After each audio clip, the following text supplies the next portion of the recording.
네, 감사합니다. 우리 목사님께서 과찬의 말씀을 주셨는데요. 어, 그렇게 우리 목사님이 썩 그 친절한 취재원은 아니셨습니다. 자랑을 많이 하셔야 되는데, 아이 뭐 그건 뭐 다 그러는 거지 뭐. 제 기억은 그렇습니다.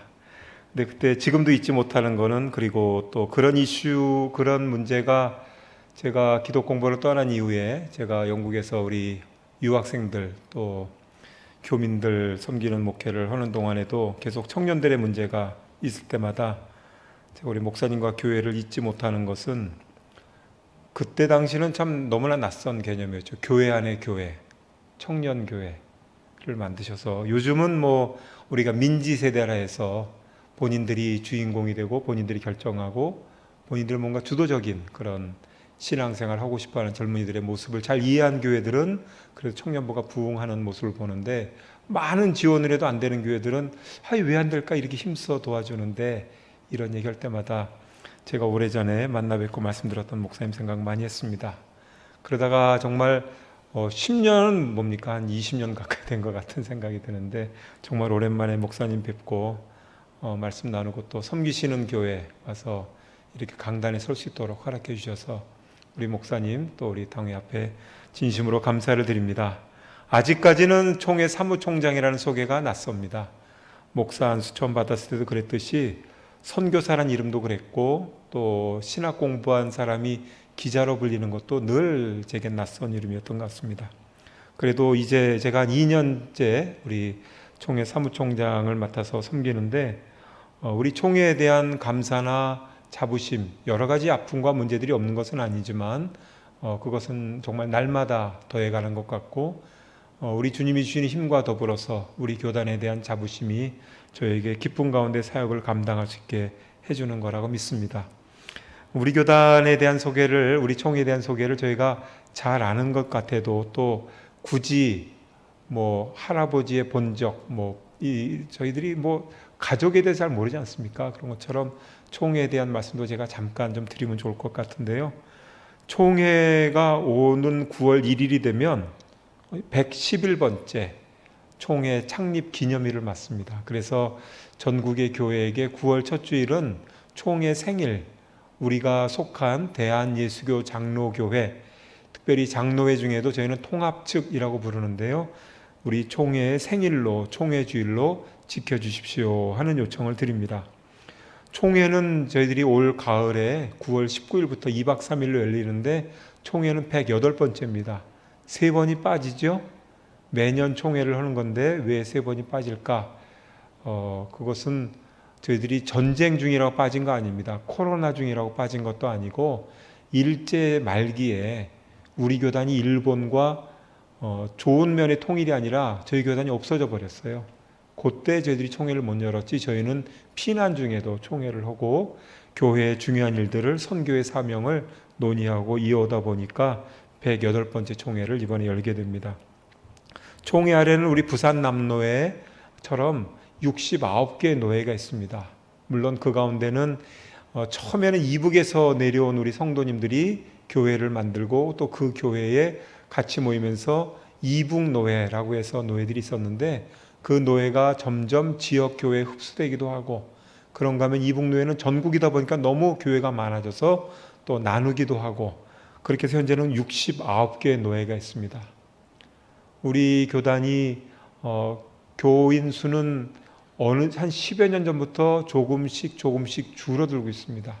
그건 뭐 한국교회 전체가 겪는 어려움이고, 인구가 줄기 때문에도 그런 이유도 있고, 사회적으로도 교회가 오해받거나 혹은 비난받을 만한 일도 있고, 이단의 또 영향도 있고, 세속화되는 문제 때문에 교인 수는 조금씩 줄어서, 저희들이 지난 연말에 2022년에 통계를 내보니까 지난 며칠 전에 나왔는데 한 또 5만 명가량이 줄었습니다. 그러면 저희들이 이제는 230만입니다.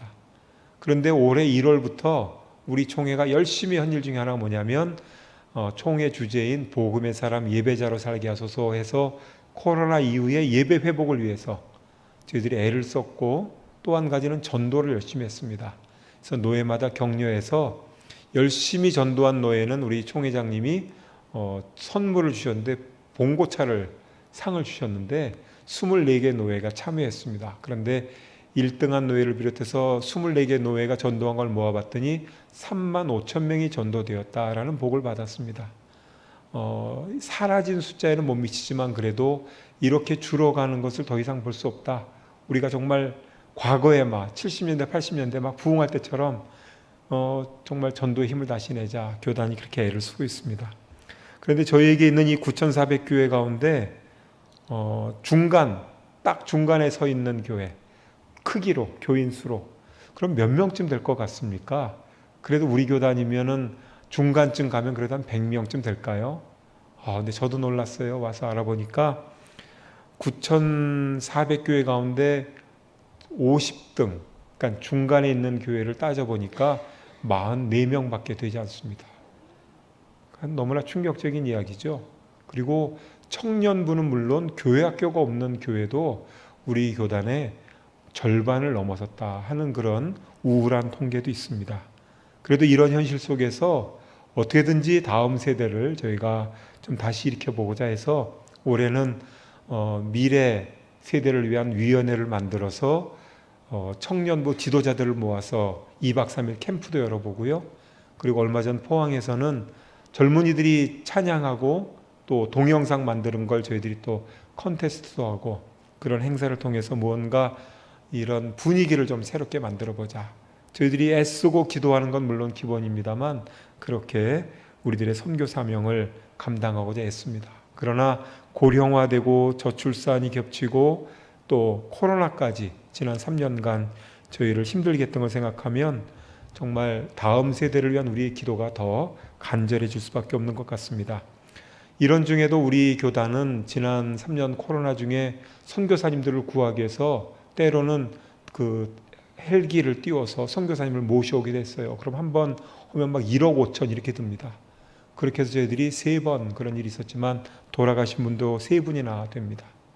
그리고 작년에는 우크라이나, 한국에서는 울진과 어디죠? 포항에서 산불이 났었고, 그리고 또 이 물난리도 나고 태풍으로 인해서 올해는 또 튀르키예, 작년에는 우크라이나 전쟁 이런 일이 있을 때마다 우리 교단의 교회들이 힘을 모아 주셔서 이번 튀르키예 지진을 위한 모금을 저희들이 해보았더니 지난해도 우크라이나 성금을 모아 주셔서 이번엔 힘들지 않겠는데 무려 지난해보다도 1배 반 가까운 56억을 3달 만에 모금을 해주시고 우리 교단교회가 9,400교회라고 하지만 그 가운데 개척교회도 유류비 지원받은 거의 절반을 이 좀 어려운 이유에 도와주세요. 내신 교회도 있다고 들었고 무려 2,700, 2,800 가까운 교회들이 동참해주는 그런 일도 있었습니다. 이런 걸 생각하면 정말 하나님이 왜 우리를 이 교단에 묶어주셨나. 이건 하나는 작지만 하나는 약하지만 함께 일하면 우리들이 정말 큰 일도 할 수 있다. 그리고 이런 일을 위해서 우리가 함께 기도하고 함께 뜻을 모은다 하는 생각을 하게 됩니다. 여러분들은 지금 무엇을 보십니까? 앞에 서 있는 키 큰 안경 쓴 남자가 잘 보입니까? 대체 저는 여러분들을 제가 다 기억은 못해도 여러분들 중에는 저를 2번째 보시는 분도 계십니다. 제가 신학생 때 이 교회를 방문했었습니다. 그때는 신학교 다니면서 제가 공부보다는 이 찬양을 좋아해서 중창단 했는데 그때 우리 신동영 목사님의 아드님이 동기생이셨어요.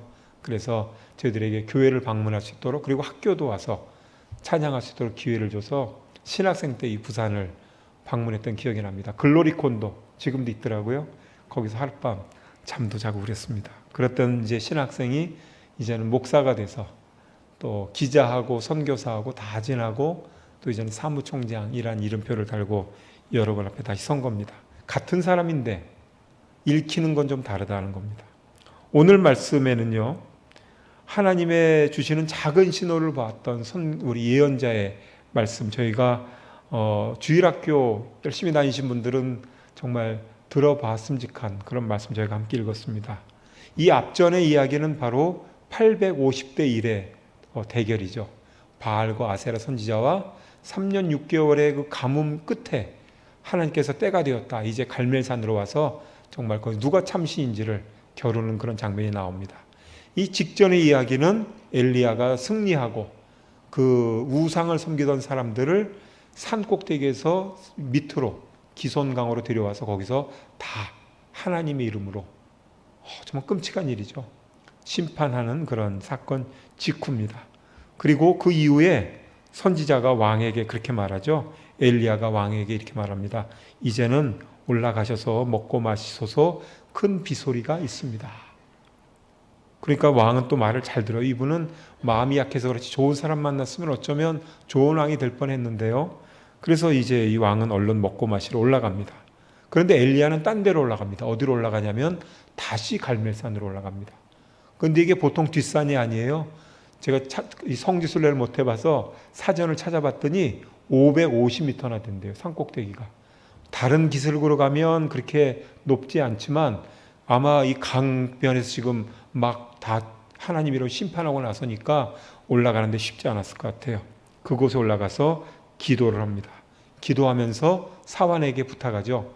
저 바닷가로 가서 뭐가 보이면 나한테 얘기해줘라. 그런데 사환이 가서 보니까 아무것도 없어요. 그러니까 부탁하기를 7번 가서 봐라. 그러니까 마침내 저 멀리서 구름이 보이는데 어떤 구름이라고 그랬어요?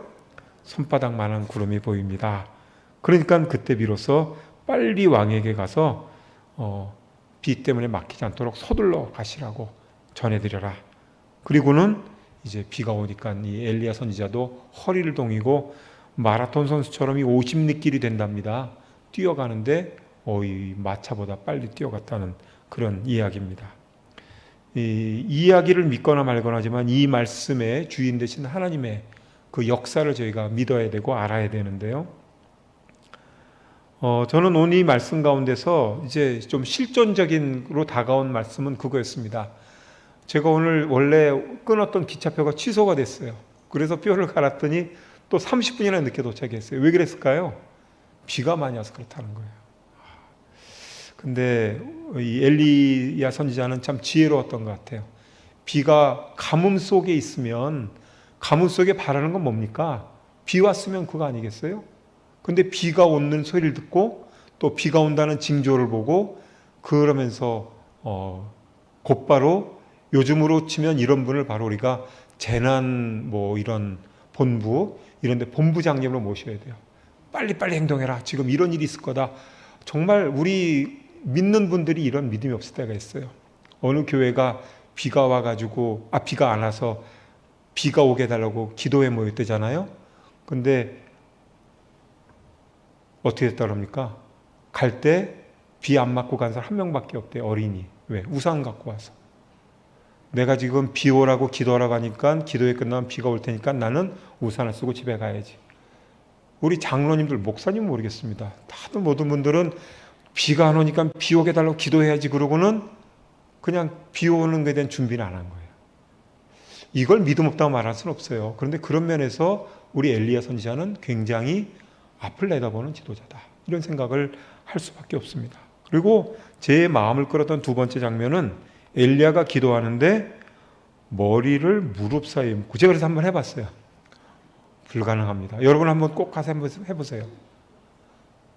혹시 성공한 분 계세요? 혹시 성공하시면 제가 우리 목사님께 연락처 남길 테니까 전화 한번 주세요. 근데 이게 제가 자료를 찾아보니까 팔레스틴에서 아기를 낳는 산모들의 포즈랍니다. 맞는지 모르겠어요. 이거 아기 낳기도 힘든데 이렇게 힘든 자세라고 낳는다고 좀 믿을 수는 없는데 그만큼 힘을 쓸 때 자세라는 거죠. 그만큼 간절하게 기도했다는 거죠. 근데 제 마음속에는 제가 원래는 이렇게 지금 여러분 볼 때 제가 좀 이렇게 퉁퉁합니까? 조금 정상입니까? 감히 말을 했다고 물어보긴 그렇지만 저를 대학생 때 봤던 분들은 보면 그럽니다. 왜 이렇게 여였어? 이럽니다. 근데 제가 좀 뱃살이 빠지고 달라진 게 뭐냐? 약간 허리가 휘는 느낌이 있어요. 근데 생각해보면 이 엘리야 선지자가 지금 기도할 때 상황이 조찬 기도회, 밥 먹고 기도회하고 그런 거 아니잖아요. 3년 6개월 가뭄 동안 매일 도망 다니다가 죽음의 위협 가운데 말랐으면 얼마나 말랐겠어요. 그러니까 저는 무릎을 머리 사이에 놓다는 게 어쩌면 지난 3년 동안에 온 국민이 힘들었지만 이 선지자도 얼마나 힘들었나, 그런 지난 삶의 이력이 자세에도 있는 것 같아요. 그죠? 배부른 사람은 절대로 숙일 수가 없어요. 정말 죽었다 깨어나도 뒤로 넘어가면 뒤로 넘어갔지. 그러니까 이거는 정말 어렵고 힘들다는 거예요. 어떻게 보면 기도할 그런 힘도 없는 상황이에요. 왕에게는 가서 마시고 먹으라고 했지만 본인은 마시고 먹을 게 까마귀가 주지 않는 한, 또 누군가 몰래 숨겨서 주지 않는 한, 그런 도움의 손길 없이는 한 끼 식사도 고민해야 되는 그런 아주 처절한 현실적인, 우리 성경에도 그랬잖아요. 3년 6개월 비 오기를 기도하며 비가 왔고 뭐 안 오기를 기도하며 했지만 그 엘리야도 우리와 성정이 같은 사람이라, 우리와 똑같은 사람이라는 거예요. 3년 6개월 허덕였다는 그 현실이 바로 이 무릎 속에 머리를 묻었다는 것 속에도 애썼다는 것보다는 그저 그만큼 허리 꼬부라진 사람이다. 그만큼 정말 구부려서 머리집가 들어갈 만큼 배가 아예 없는 것처럼 배짝이 등짝에 붙은 것 같은 그런 아주 처절하고 간절할 뿐 아니라 너무 비참한 현실이라는 걸 보여주는 것 같아요.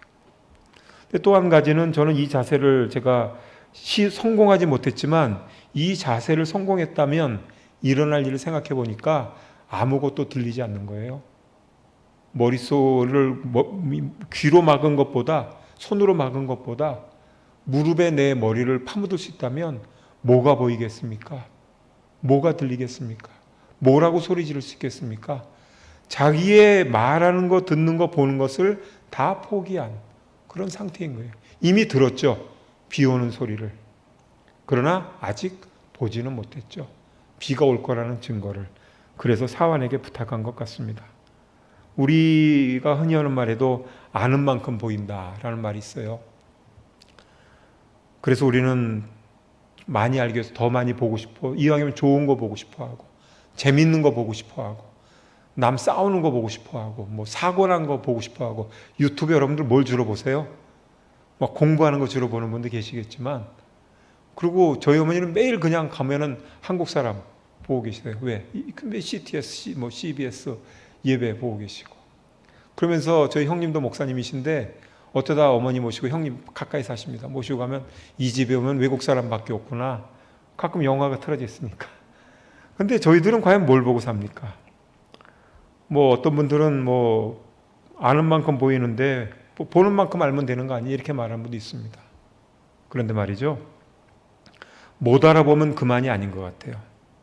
때로 우리가 보는 것을 알아봄으로 해서 생명을 구하기도 하고요, 또 잘 알아보고 이 상황을, 이번에도 지하도에서 지금 자꾸 뉴스 나오지 않습니까? 글로 그냥 들어가는데 이거 좀 위험한데 해서 차를 돌리고 사람들을 말리고 했던 그런 의로운 사람들 얘기는 뭡니까? 이렇게 되다 보면 곧 죽음이 저 앞에 있는데 하는 걸 알아본 분들이죠. 그래서 요즘 의사 선생님들 가운데서 영상 진단하는 그런 분야가 많이 발전한 이유가 뭐겠어요? 눈으로 보는 것도 알아보는 의사 선생님이 계시지만 안찰이 제일 중요하다고 그러죠, 진찰 가운데. 그런데 그래서 병원 갈 때 정말 하지 말아야 될 게 뭐라 그래요? 화장하고 가는 거. 아픈 걸 보여줘야 되는데 그걸 감추고 와. 교회 올 때는 어떻게 해요? 아무 일 없는 것처럼, 평안한 것처럼.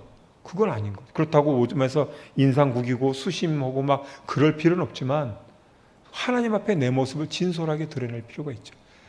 안 그런다고 모르시는 분 아니고 그런다고 또 그래서 알아주는 분 아니시지만 우리가 얼마나 내 있는 모습 그대로 주님 앞에 보이는가 중요합니다. 그런데 말이죠, 그래서 엑스레이, MRI, CT 뭐 다 찍지만 말이에요, 얼마 전 비상구 열었던 승객 있었잖아요, 비행기에서. 전 그 얘기 들으면서 엑스레이로 다 위험을 검색했을 텐데 저 사람의 마음은 검색하는 게 없었구나, 이런 생각 해봤어요. 이 사람이 얼마나 지금 마음이 힘든지, 얼마나 사고 칠 만한 상태인지 알았더라면 안 태울 수 있는 장치가 있었을 텐데. 불행히도 우리는 아직 그런 기계는 발견되지 않은 것 같아요. 제가 그 대학생 때 리더스 다이제스트라는 잡지를 참 좋아했는데 그때 읽었던 그 이야기를 못 잊어버려요. 아버지가 갑자기 심장을 앓던 분인데 돌아가신 분이 쓴 글이었어요. 전락을 받은 거예요. 미국 사람이에요. 그 아버지가 돌아가셨다. 마당에서 쓰러지셔 돌아가셨다는 거예요. 근데 평소에 워낙 심장이 안 좋으셨으니까 안타깝지만 제대로 처치를 못 받고 돌아가셨구나 해서 장례를 치렀습니다. 장례를 치른 후에 아버지 유품을 정리하고 또 돌아보던 중에 아버님이 쓰러졌던 그 곳을 가보게 되고 이분이 정말 그때 비통한 눈물을 흘렸다는 거예요. 왜 그러냐면 아버님이 쓰러졌다는 곳에 평소 보지 못했던 돌이 놓여 있어서 그걸 치워봤더니 그 아래 약통이 있는 거예요. 그러니까 그림이 그려지는 거잖아요. 아버지가 여기서 약을 먹었는데 왜 이걸 돌 밑에 깔려 있겠나? 근데 그 아들이 약통을 주위에 보다가 울 수밖에 없는 이유는 뭐였냐? 그때가 언제였냐면 벌써 오래전입니다. 제가 대학생 때니까. 그때가 안전병 있잖아요. 병이 왜 이렇게 유리병 말고 플라스틱인데 어떤 거 어린이들 손 닿지 못하고 마음대로 하지 못하라고 이렇게 눌러서 여는 거 있잖아요. 이 아버지가 글자를 못 읽는 분이었어요. 그래서 손기술은 많은데 늘 뭐 할 때 X표를 표시하고 그냥 글자로 하는 건 다 자녀들이 도와줬던 그런 분인 거예요. 사는 데는 지장이 없죠. 근데 그때도 아마 평소처럼 약을 받아오셨겠죠. 그런데 그 약통은 새로운 플라스틱 통으로 바뀌었고 안전통으로. 그리고 그 통에는 이렇게 크게 써 있답니다. 새로 만든 거니까 눌러서 돌리세요. 근데 아버지는 그건 몰랐겠죠. 그리고 그걸 주는 사람조차 이 큰 글씨를 못 보리라 생각은 안 했겠죠. 심장이 아파옵니다. 약통을 꺼냈습니다. 아무리 돌려도 헛돕니다. 이게 유리병이면 깨트릴 텐데 끌고 나와봤습니다. 아픈 가슴 움켜쥐고 돌로 내리쳐 봤겠죠. 그러고는 쓰러지신 거예요. 눌러서 돌리세요. 이거 못 알아본 것이.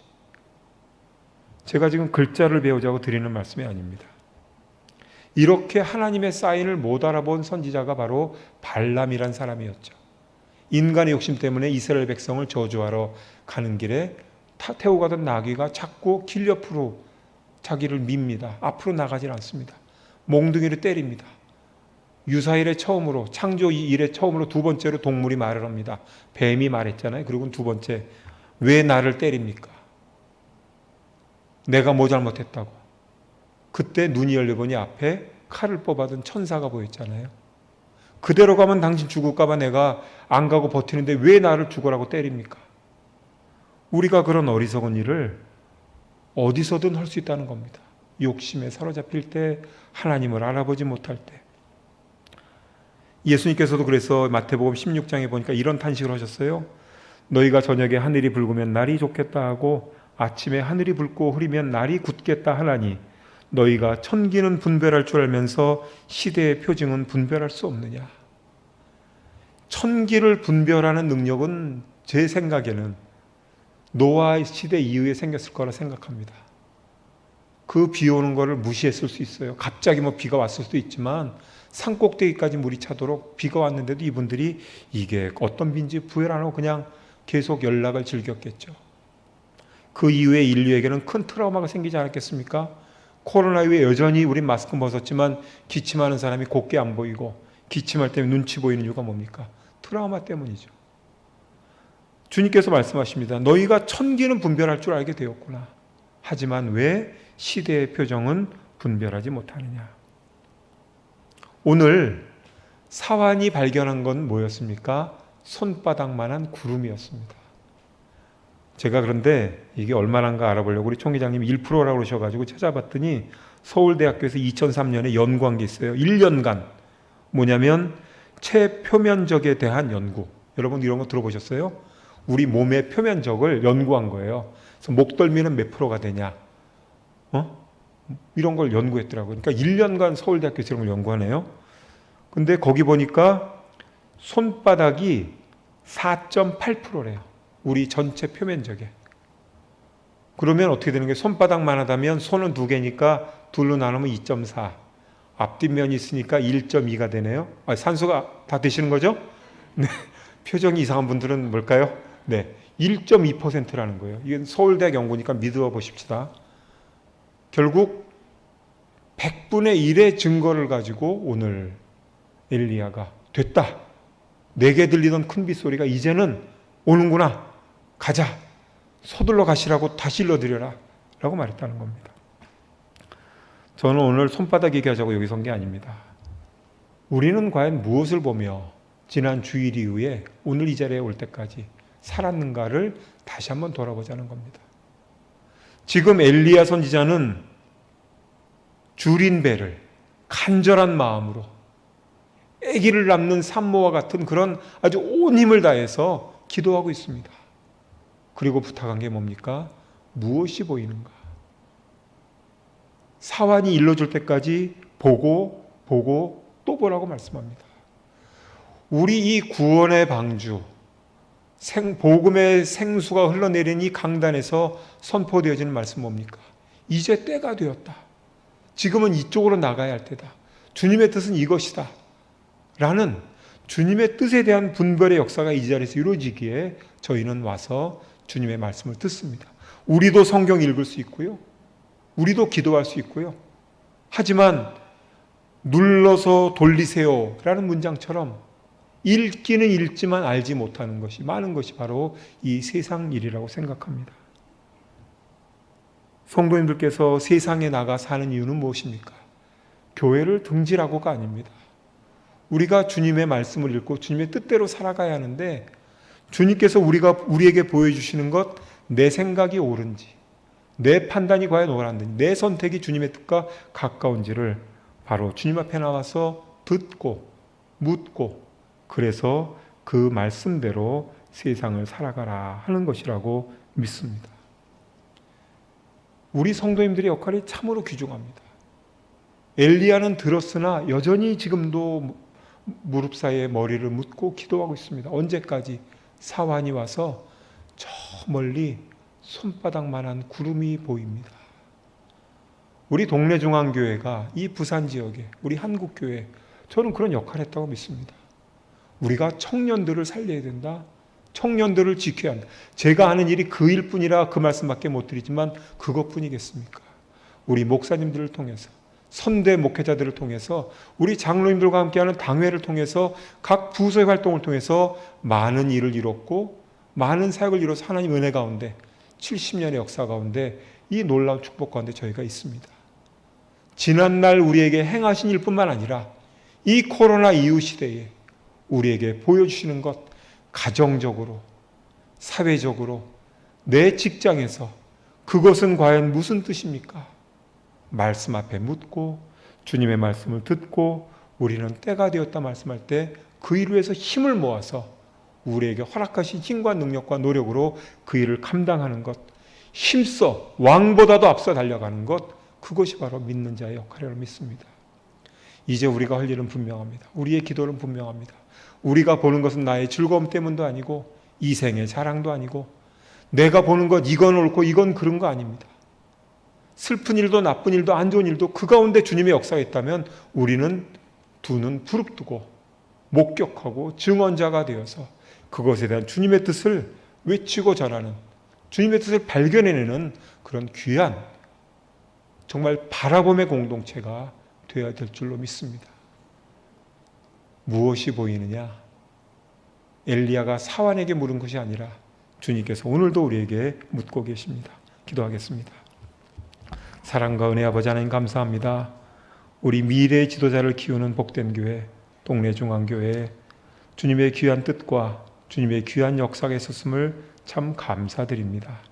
아버지 하나님, 오늘도 우리들이 주님 앞에 나와서 선지자의 모습을 통해 무릎 사이에 머리를 묻고 기도하는 그의 모습과 그의 고백을 통해 오늘 우리가 어떻게 살아야 할지, 우리가 어떻게 믿음의 길을 걸어가야 할지 다시 한번 생각해 봅니다.